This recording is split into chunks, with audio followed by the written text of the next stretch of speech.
Welcome to Best Life 30, your 30-day journey to creating the best life possible for yourself. You can just watch this video, or if you want to sign up for the entire series for free and get the companion bonus worksheets that go with this video, check the link in the description below. All right, so today is day 18, and we're going to learn how to prioritize our time. One of the lines from right out of the 5 a.m. Club is, one of the DNAs of legendary is longevity. So if you look at the Picassos, the Jean-Michel Basquiat, you look at the great sports champions, you look at the great history makers, they were much better at energy management than time management. And so we're in a war against distraction right now, and what we really have to do is optimize our energy. How do I do it? Well, I mean, I get to the morning routine, which the whole book is based on. But it's really quite powerful, because if you start your day with sweaty exercise, you're actually going to activate a pharmacy of mastery that exists in every human brain. I know you love the neuroscience. You're going to release BDNF, which is brain-derived neurotrophic factor. That's going to actually accelerate your processing. It's actually going to repair brain cells that have been damaged by stress. You're going to release the neurotransmitter dopamine, which is the fire neurotransmitter, which we all need as entrepreneurs and business builders and servants of humanity. Cortisol, the fear hormone, is highest in the morning, so exercising first thing in the morning is going to reduce that. I'm getting into my 20-20-20 formula, but I mention it because it is a way to maximize your energy. So talk to us about the 20-20-20. I mean, you sort of started it there with the sweaty exercise, but what's the rest of that formula, which is pretty powerful? Sure. So the new book is all about rising at 5 a.m., and that's because if you look at the great creatives and the great saints and the great humanitarians and the great titans of industry, many of them got up at 5 a.m. Even right now, you've got Tim Cook and you've got Howard Schultz, and it goes on and on. Before the sun rises is the time of least distraction. Before the sun rises, where you can build intimacy and fluency with what you want to stand for in your day. Before the sun rises, the luxury and tranquility of the early morning hours, you can do that deep inner work that will allow you to go out in the world and play at your best. So what the 20-20-20 formula is simply this. There's 3 pockets. The first pocket is move, 5 to 5:20. And you get into the sweaty exercise because, like I mentioned, it releases neurotransmitters, it reduces the cortisol, it increases your metabolic rate, which gives you more energy. So now, and serotonin as well, which gives you joy. So now it's 5:20. Fundamentally, you feel different. You have energy. Your state is strong. You've got a fire in your belly, and you've accelerated your focus. 5:20 to 5:40 is the second pocket of the 20-20-20 formula, which is reflect. We live in a world where a lot of people are busy being busy, but what's the point of being busy around climbing the wrong Mount Everests? And so clarity is one of the DNAs of mastery. You know this. If you talk to the titans of industry and you talk to the people really getting traction around their ambition, these are people who have a monomaniacal focus on the few things that matter. They have an obsession bordering on a possession around the few priorities they want to build their life around. And so 5:20 to 5:40, the second pocket, you write in a journal. You meditate. You visualize. You do what I call in the book a blueprint for a beautiful day. Or you just sit in solitude and you think and you ponder and you reflect. And then the final pocket is 5:40 to 6 o'clock, and this is the victory hour. The final pocket is grow. But if you look at the greatest billionaires, I've coached many billionaires over the past 20 years. If you look at the greatest producers on the planet, these people have one thing in common. They are ridiculously curious. And no matter how much money they make and no matter how much impact they have, they maintain a white belt mentality. One of the keys to epic performance is a relentless commitment to daily growth. So that's the 20-20-20 formula that the 5 a.m. method is built around. And the premise is basically this: as you begin your day, so you handcraft the rest of your day. And if you have consistently great days, you're going to have consistently great weeks, quarters, year, and a lifetime. So your days are your life in miniature, and you got to get those mornings calibrated if you really want to win.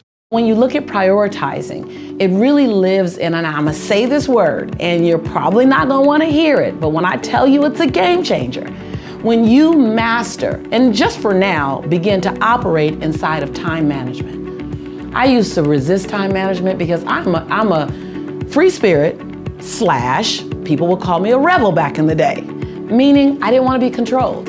I'm a butterfly. I wanted to soar. I wanted to be free. Well, the reality is that when you manage your time more effectively, you actually create more freedom. That was a huge aha for me. Somebody's gonna BOL right now, like breakthrough out loud. Because when you time manage, meaning, I'm gonna use better blocks of my time. Let me give you some examples for that. I'm gonna use better blocks of my time, meaning I'm only gonna go in my email 3 times a day. I go on my email about 9:30, between 9:20 and 9:40, I go on my email. I stay in my email for 30 minutes. I'll go back in my email about 3 o'clock in the afternoon. I stay in my email again for about 30 minutes. I go back on my email one more time at 6 p.m. I stay in for about 30 minutes. That's it. I don't go in 19 times. I don't go in 20 times because 3 times a day gives me adequate time to see what's in there, see what's new, and act appropriately. Otherwise, it's throwing me off. I time block my day, about 90 minutes each time block to do a task. Even if a task only takes me 30 minutes, I time block 90 minutes because I get distracted. But when you time block your day and then you schedule each day, not every day looks the same. I have a time block for everything I need to do for 7 days out the week. Can you believe that in that time, I got more things done? You have to become comfortable with your no. My grandmother says, baby, she starts every sentence with baby. Baby, if you want your yes to have more value, you need to learn how to exercise your no. See, your yes might not have its value anymore. Why? Because you give it away too much. You give it to too many people. You give it away too often. You're always overcommitting, and then you feel drained and frustrated, and you don't have gratitude in your heart because you're overcommitted. Well, that all started with a yes that should have been a no, or should have been a I'd love to, but not now. And so number 1 is more effective time management that has your agenda in it, that has your priorities in it. Right now, your agenda is covered with everyone else's task. I heard once, if you don't have your agenda, then you're gonna work for somebody else's agenda. And so number 1 is your time management with your agenda. And number 2 is operating, utilizing, and being comfortable in a no. And not an attitude no, not like a stank no, like no. Not that, just a no, not now. No, I would love to, but my plate is full. I'm free in 90 days. Just don't make, no energy, just not now. Don't be surprised when everyone comes to you.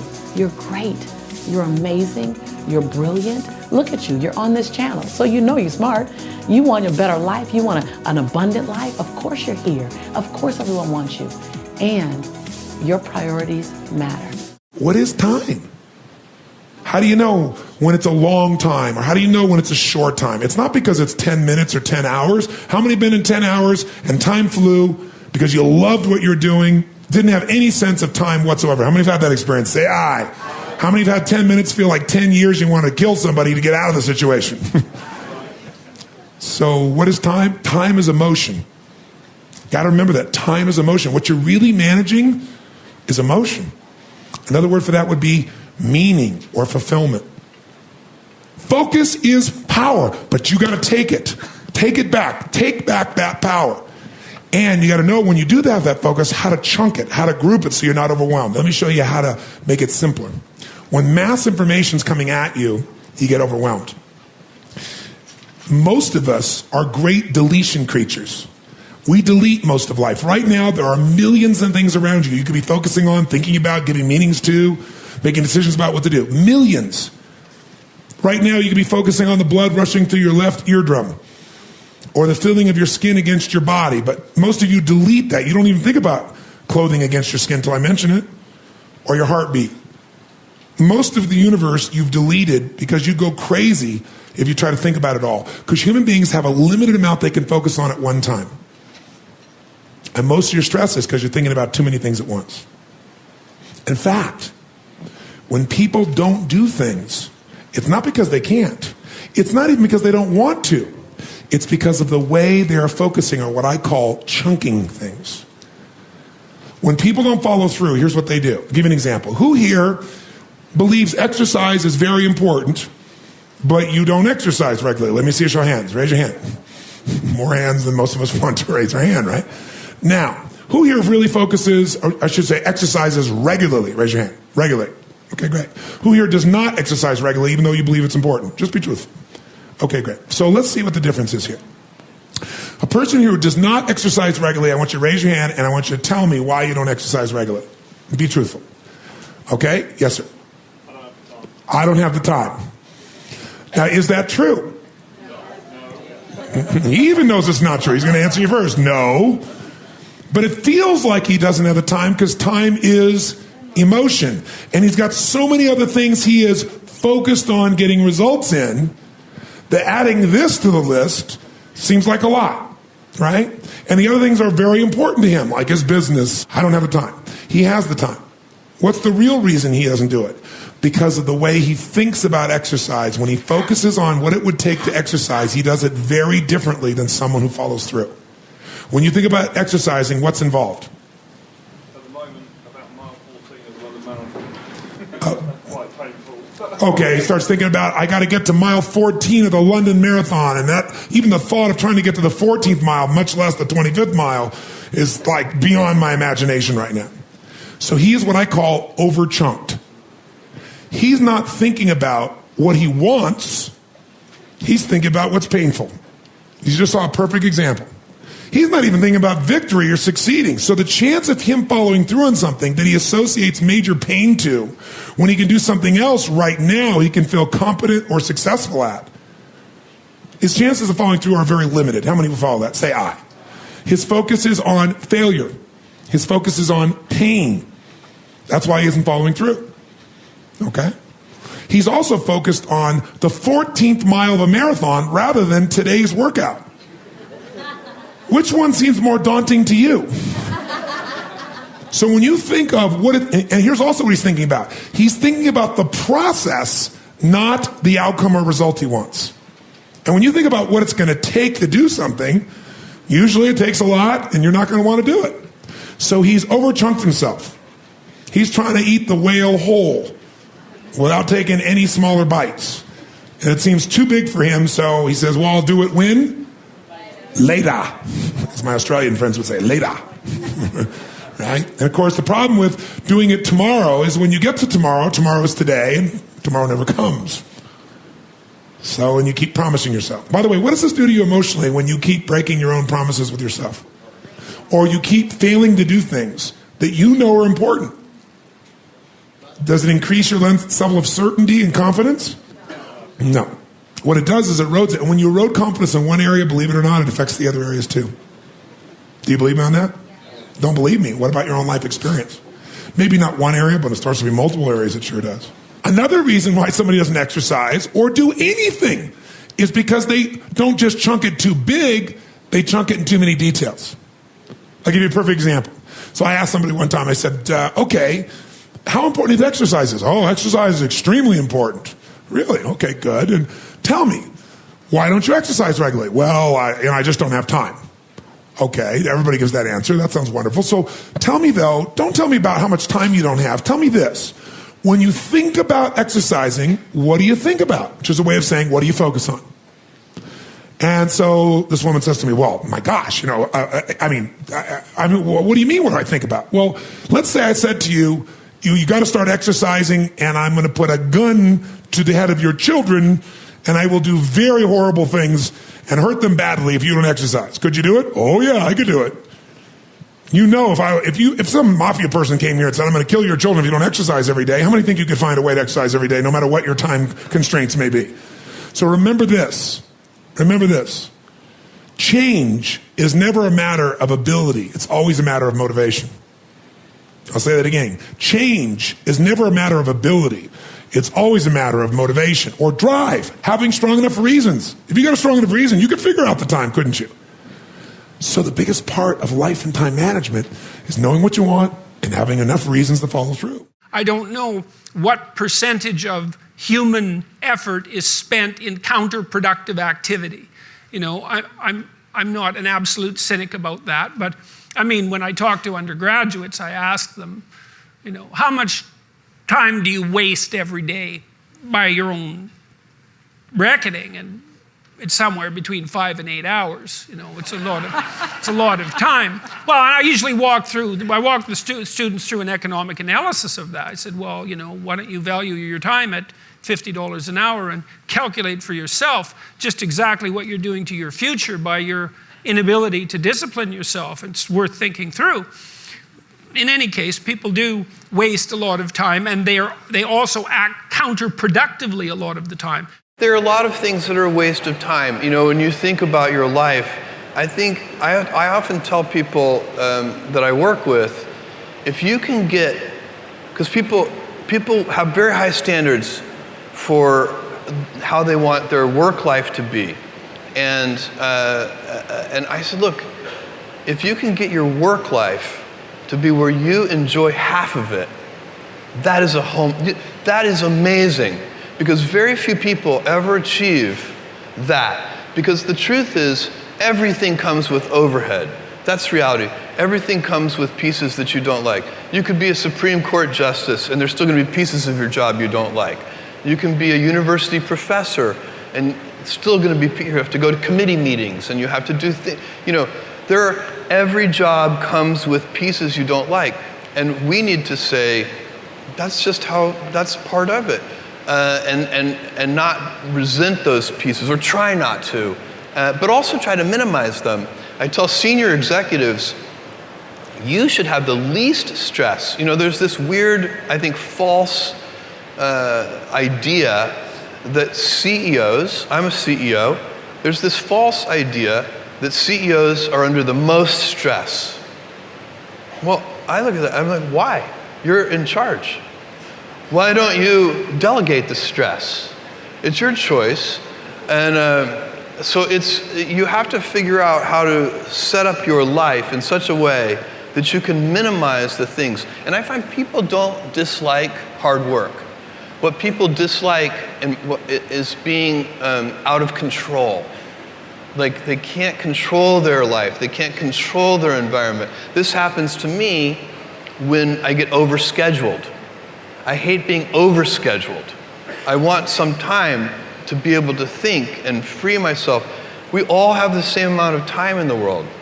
Nobody has more time than anybody else. And when you become a very successful person, one of the things, you start to get overscheduled.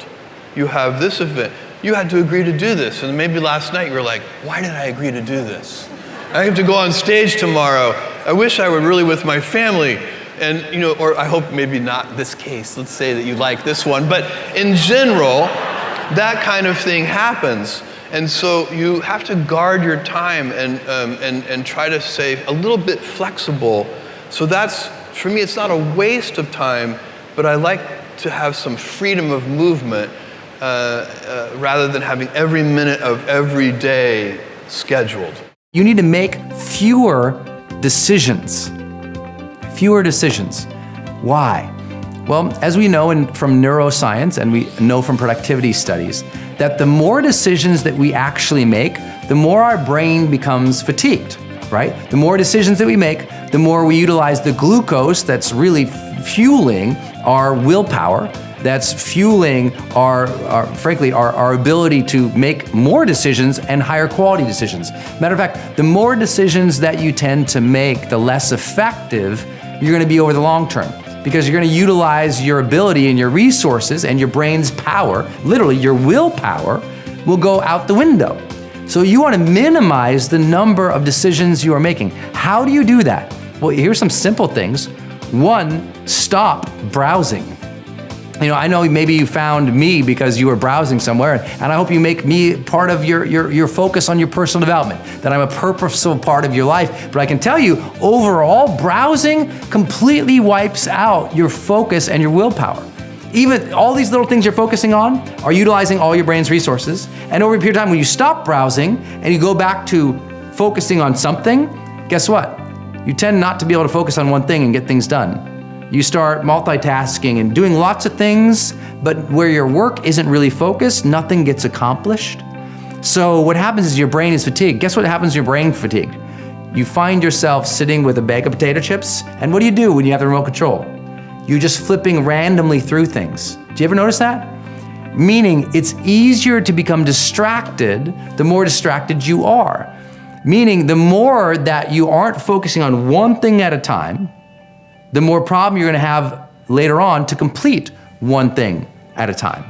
And I know that makes sense, but here's this simple solution if you missed it. Stop browsing so much. All those browsing, all those tweets that you're reading, all those news feeds that you're reading, guess what? Every time you look at them, guess what your mind has to do? It has to make a decision, pay attention or not pay attention. And that decision is costing you focal power and resources later on, even if you don't know it. How can people allocate a usable amount of time to things that they're passionate about, but that are ultimately going to take a long time to do? How do they keep that from being overwhelming? How do they make sure that they have success so they're not discouraged? Do you encourage people to think of their life in a year chunk, in smaller chunks? So if it's a big project like writing a book, you want to say in that year-end holiday letter that you wrote a book, well, then you can start breaking it down and putting things related to that on each week's priority list, right? So maybe this week you think, well, what step could I take toward doing that? Well, I'm going to write, just what is the thesis of my book? All right, I did that. Great. That's all I have to do. All right, the next week I'm going to write maybe a couple chapters I think could be in that. Great, you've done it. The next week you're going to start writing little outlines in each of those chapters. Okay, you've done that. Moving forward. You don't want to overwhelm yourself. You don't want to bite off more than you can chew, but if you are writing 1,500 words a week for the rest of the year, you're going to have a book at the end of it. And not a short one, actually. So it's these little things done repeatedly. If you only set yourself a very small goal, but you meet it, and then you just keep going, you can do amazing things. Think of this for a moment. Do you know that every living soul gets exactly the same amount of time? Exactly the same amount of time. Figure it out. You get all there is. A hobo sleeping under a bridge or on a park bench that has no material possessions, none, does nothing of any constructive nature. That person gets exactly the same amount of time as the most productive industrialist in the world. We all get exactly the same amount of time. So it's what we do with the time that makes a difference. Now, I want you to think of the number of time management programs. Almost everyone under the sun has time management programs. In fact, I made one time, spent a lot of money on it. And then I found out it was a dumb waste of time and money. Do you know why? Time can't be managed. I was having breakfast with Earl Nightingale one morning.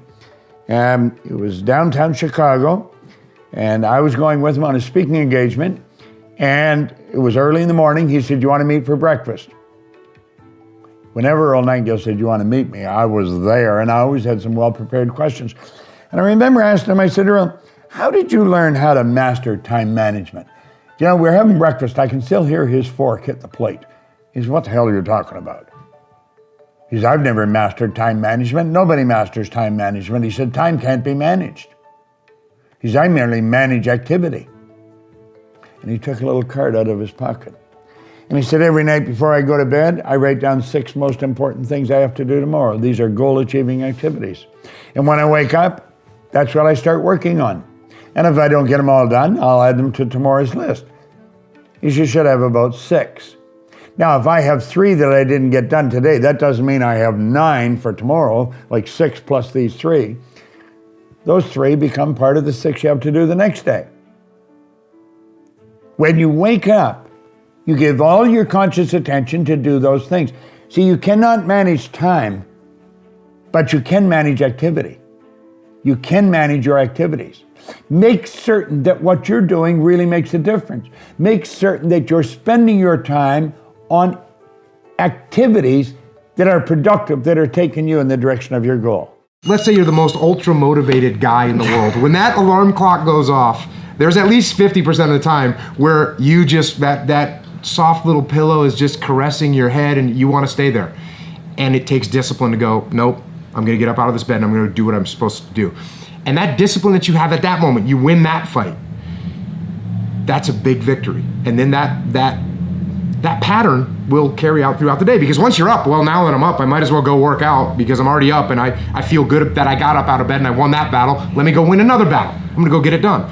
And then when you show up at the office and there's someone that's got a big box of donuts that they're giving away for free, by the way. So they're just sitting there. It's almost like an insult not to take them. But when you've already gotten up early, you had the discipline there, you already worked out, you had the discipline there, and now you see the box of donuts, you're like, no, I'm not gonna eat the donuts. No donuts. You're not gonna do it.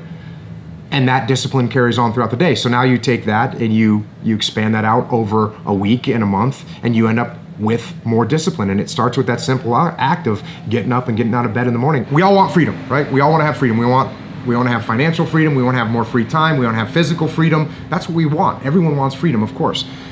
But if you want to have freedom in your life, the way to get to freedom is through discipline. That's how you get there. So if you want to be financially free, you have to have financial discipline. You have to save your money. You have to work hard to earn more money. You have to not buy stupid things that you don't actually need, right? You need to save that money and invest it properly. All that takes discipline. And if you have that kind of discipline, you'll end up with more freedom. If you want to have more free time, everybody wants more free time. But if you want more free time, how are you going to get it? You have to have more disciplined time management. Where do you find that shift of like, I need to get off of this because I'll be spending time with like my fiance or with my family. It pops into my head, oh my gosh, I need to text this person. I forgot I needed to call and get this order fixed. How do you find that shift to just say, you know what, I'm spending time with my family and I'll do it tomorrow, but not like in a procrastinating way? It's an excellent question. I think if you're present to whether or not you're kind of in the zone of time where it's cool to be fluid, you're kind of with the family, you're also sort of present on your phone, that's cool. If you've decided that because my kids are starting to complain or my fiance's starting to complain that I'm always like this, then you got to honor that if you're going to say I'm putting down the phone between 7 and 9 o'clock tonight and I'm actually just going to be present with you, you've got to honor it. So what I will do is I'll just jot a note to myself. So instead of picking up the phone, I'll just jot a note down. You've had the experience, right, where you gotta like be at a meeting at the school, or you have to catch a plane, or you've got a doctor's appointment. And have you ever noticed that when you've got an anchor like that, your whole day condenses and you're more productive because you've got this deadline? And that's called Parkinson's law. So Parkinson's law, it's a research-backed fact that when you have work to do, it will expand to the amount of time that you have to do it in. So if you have 20 minutes to make a call, how long will it take you? If you have 2 weeks to make it, how long will it take you? 2 weeks. Correct.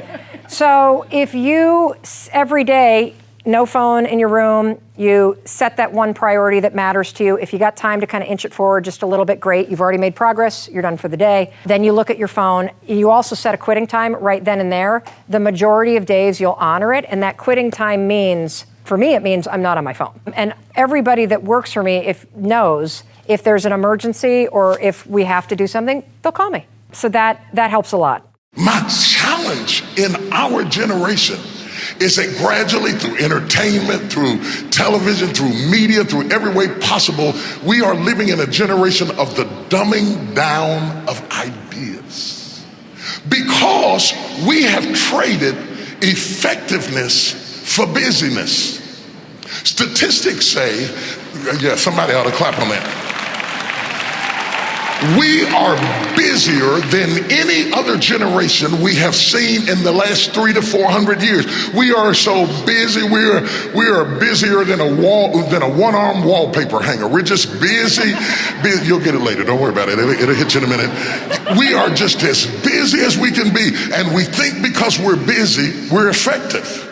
But I want you to challenge your schedule for a minute and ask yourself, are you really being effective? Or is your life cluttered with all kinds of stuff that demands you and drains you and taxes you and stops you from being your highest and best self? And are you substituting busyness and all the chaos that goes along with busyness from being effective. Let me tell you, a bunch of scientists got together and they began to do some research, and they began to determine that 80% of the things we do are busy things that we do in an area that is not effective, that the average person only spends 20% of their time doing the thing that they are really gifted at, created at, passionate about, excited to do, and the rest of it is all the dismal, dumb stuff that we all have to do in order to survive. Just crazy stuff that we're doing. Wonder what would happen if we would go from doing 80% of things that are busy but not effective and 20% of the things that are really effective if we would switch those numbers around and only give 20% of our time to the things that we have to do and 80% of our time to the thing that we were created to do.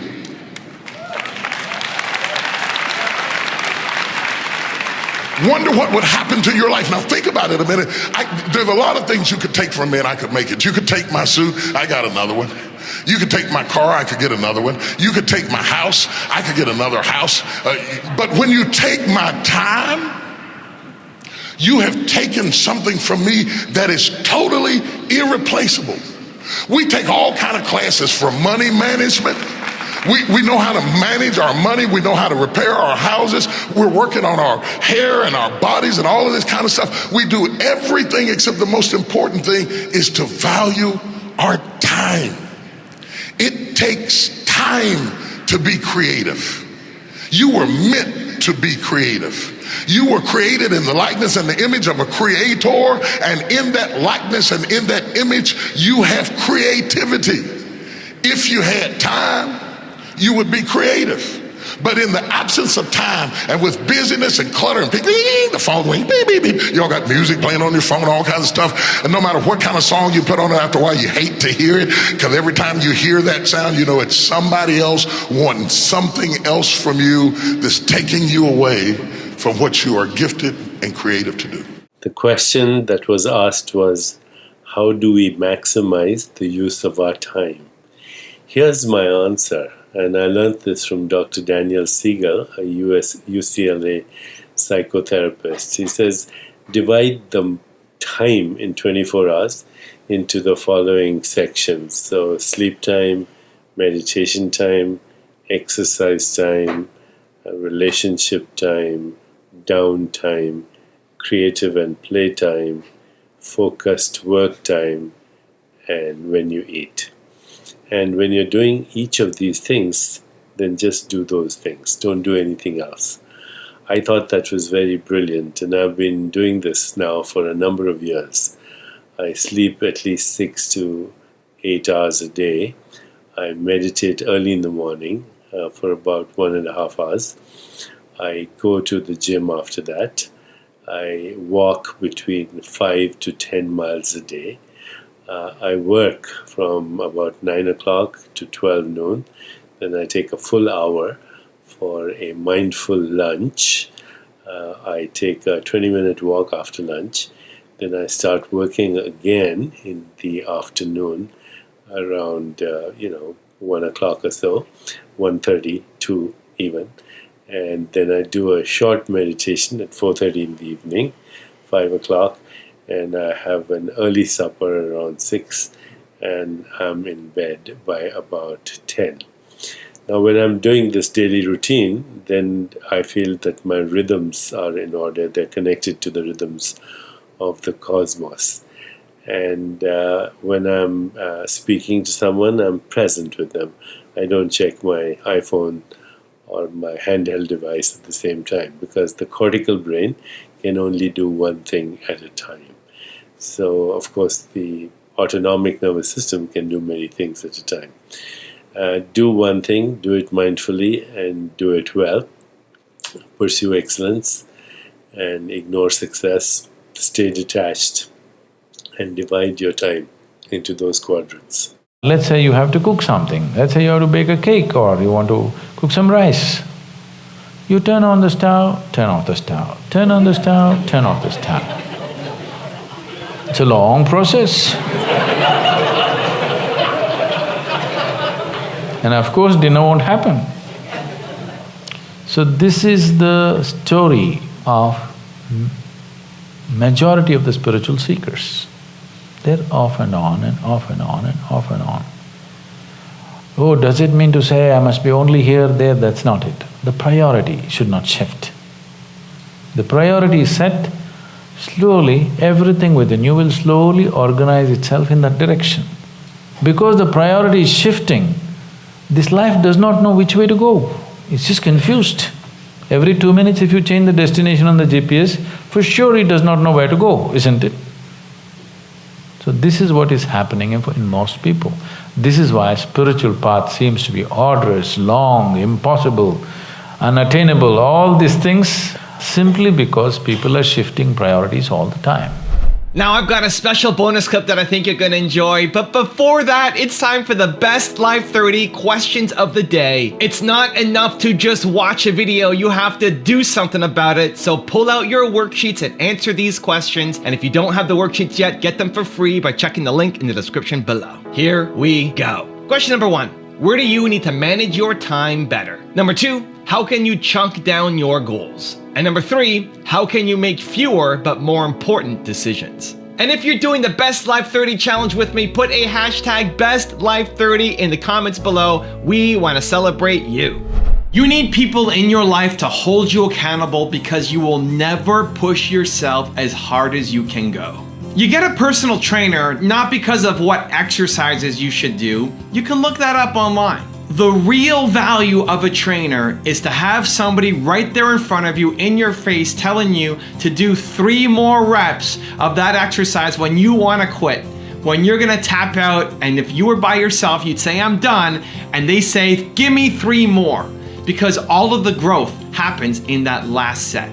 If there's nobody around you to hold you to a higher standard, you'll always know that there's another level, but you'll be too afraid to reach for it yourself.